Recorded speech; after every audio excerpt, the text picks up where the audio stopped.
Hi everybody. This video is about how to find more Maryland records using the catalog on FamilySearch. There's index records, there's image-only records, and there are still microfilms available. So this is going to show you how to find those and how you can actually have them sent to a family history center close to you and look at those. So let's get started. You want to go to FamilySearch.org. So here we are at FamilySearch. And to get to the FamilySearch Catalog, you'll click on this search button or just hover over it. And then come down. It's the fourth option down is Catalog. So this right here. And you will just click there on Catalog. Okay, so this is the catalog for actually the Family History Library in Salt Lake City. All of the microfilms and microfiches and books and materials that they have accumulated and microfilmed for years and years. And so this is how you can find more records as you're searching for Maryland. So what you'll do, there are different options here: search by place, surnames, titles, authors. So you can search in different ways. The default is the place because that's typically what you're going to search the most for. So you can come in here in the place search and go ahead and search for Maryland. And you'll want to make sure there's different options: Liberia, Maryland, United States, Maryland. So there's just different ones for Maryland. So make sure that you click on the United States, Maryland.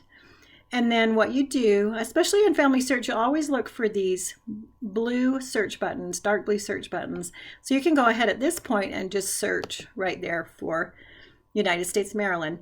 So this is going to be the catalog, again, as I said, at the Family History Library in Salt Lake City, but sometimes records are located other places too. So this right now that we're looking at is the whole, everything in the United States for Maryland that they have. And so as you can see, if you scroll down, there are lots and lots and lots and lots of things that you can actually may find records on the state level that you'd be interested in looking at. So you can click on those here. But to narrow it down, it's sometimes, and usually it's good to look at the county. The county is going to be able to get you more information for where your ancestors lived. So if you click right here on places within United States, Maryland, then you're going to have this drop down of the counties. So then what we can do, since we've been talking about Carroll County, I guess I'm stuck on that since my name's Carroll, this will give you, now you can see places within United States, Maryland, Carroll. So that's the Carroll County, and these are the records that are specific to Carroll County and the topics. And then you can click on these to look at the records, which we'll do in just a minute. But I wanted to show you one other feature, which we won't talk about, is if you click here, then you'll get a drop down for also cities in Carroll County. And you may find information or a record at the city level as well. So just know those different jurisdictions and how to get to those. But what I want to show you is, let's look at land records. Land records are so awesome and so helpful in finding information on your ancestors. So I wanted to show you one thing. Again, there are books, and if you click here, this is actually a book. You'll come back down here and it shows you the call number, and this is at the Family History Library and it's available there. But a neat thing, when you do come in here, you can actually view this catalog in WorldCat to find other locations or copies of this. You might even check Google Books too. So I just wanted to show you that you might come up and see that there's just a book, but you could go look somewhere else for it. It might be in a local library.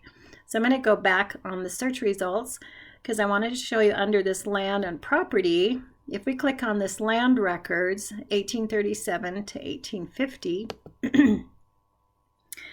this will show you, it'll give a description and tell you where they're at, and the format is a microfilm, so it's on film.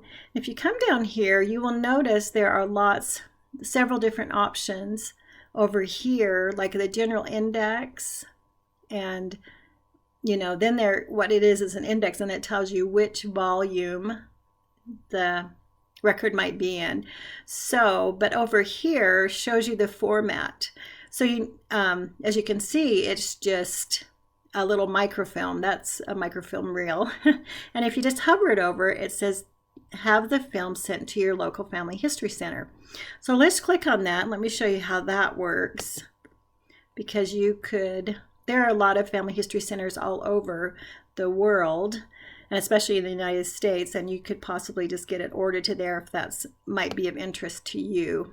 Or you might want to take a trip to Salt Lake City and just look at a lot of microfilms.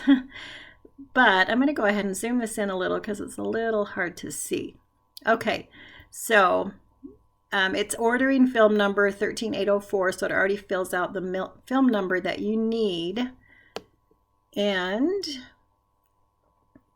it tells me to sign in. So I'm just going to show you this process. It's going to order a short-term microfilm loan, which means they'll have it at the Family History Center for a month or two, I believe, and then sometimes you can renew it. Sometimes you can get it extended. So there's just different price there.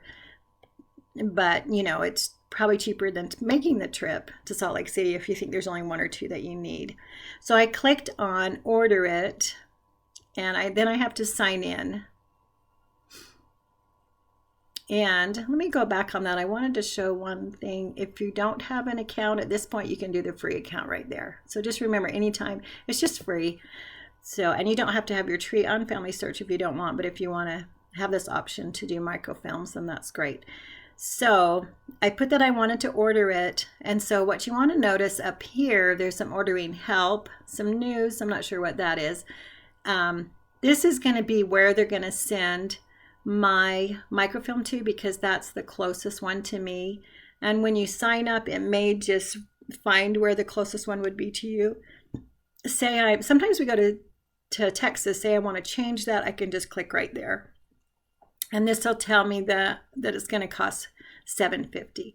So you can add it to the card and then make the payment and all that to get it sent. And then it'll be sent to the Family History Center that's closest to you, and then they will just notify you of when it's available. Because let me show you, when you order it, it has your address because you have to use a credit card. So anyway, you should be able to, and you might even look up the Family History Center's number and contact them and just tell them that's coming. So anyway, just wanted to show you that. It's awesome way if you want to get those microfilms and don't want to wait to try to make a trip to Salt Lake City, or don't want to wait till they get indexed, then this is your option for that. So anyway, take a look at that and let me know if you have questions, and happy hunting.